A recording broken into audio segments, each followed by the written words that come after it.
Iniciamos con el primer caso. Es un cristalino grado 3, de acuerdo a la clasificación LOX 3. Vamos a hacer las hidromaniobras y de una vez con la misma cánula de hidrodisección y hidrodelaminación vamos a lujar el núcleo o empujarlo en su sector inferior para que nos quede un polo en la cámara anterior y el otro polo en el saco capsular. Vemos la flecha roja, la parte del cristalino que está en cámara anterior, y la flecha amarilla en la parte del cristalino que está en el saco capsular.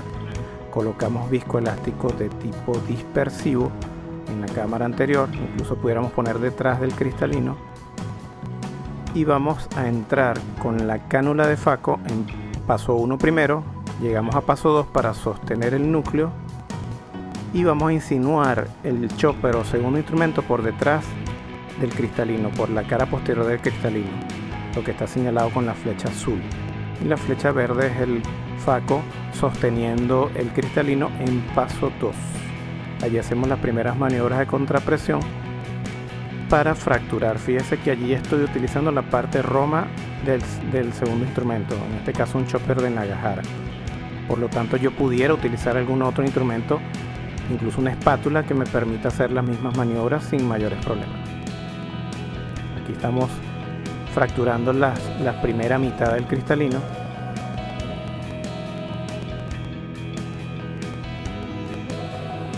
Utilizando niveles altos de vacío por encima de 500, 600 milímetros de mercurio y porcentaje de Faco entre 40 a 60% en modo lineal y en tipo pulso, unas 15 pulsos por minuto. Siempre estamos usando en este caso la parte roma del chopper, o sea, la cara lateral del chopper. No estamos usando la parte cortante, sino que estamos usando la cara lateral. Por lo tanto, pudiéramos usar también algún otro instrumento similar. Vamos al caso número 2. En este caso es un núcleo blando, núcleo bastante blando con una pupila muy bien dilatada. Vamos a ver que la flecha roja me indica que ya el cristalino está lujado en su cara más hacia hora 6, y el borde que señala la flecha amarilla es la que indica que el cristalino está, esa parte del cristalino está en el saco. Entramos irrigando con el Faco, tomamos el cristalino en paso 2 y hacemos la misma maniobra que hicimos anteriormente. En este caso el núcleo es más pequeño y es más difícil de manejar y más difícil de fracturar porque es un núcleo bastante blando. Entonces incluso vemos que el cristalino o todo el núcleo se va a la cámara anterior, pero sin embargo ya una vez que hemos hecho las primeras fracturas podemos manejar el cristalino o podemos manejar ese núcleo y Faco emulsificarlo en la zona central, en lo que sería la zona de seguridad del cristalino de la cámara anterior, y allí vamos aspirando y Faco emulsificando los restos de núcleo.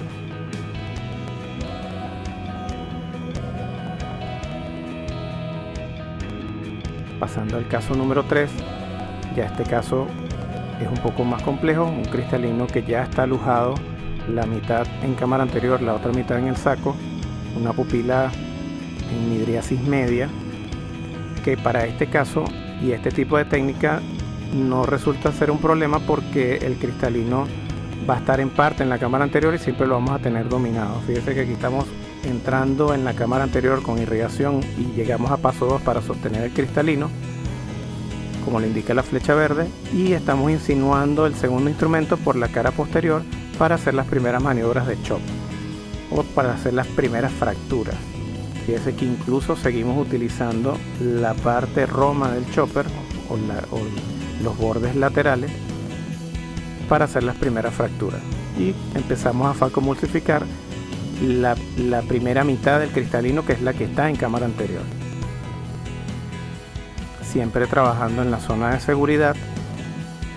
Aquí ya comimos la primera mitad del cristalino, giramos el cristalino que está en el saco, pasamos a paso 2, lo llevamos a la zona del plano del iris y seguimos haciendo las maniobras de chop o de fractura con el segundo instrumento, siempre en la zona de seguridad o la zona central de la cámara anterior. y con iguales parámetros altos de vacío y 40-60% de ultrasonido. Fíjese que a pesar de que la pupila no está bien dilatada, nos permite hacer todas las maniobras.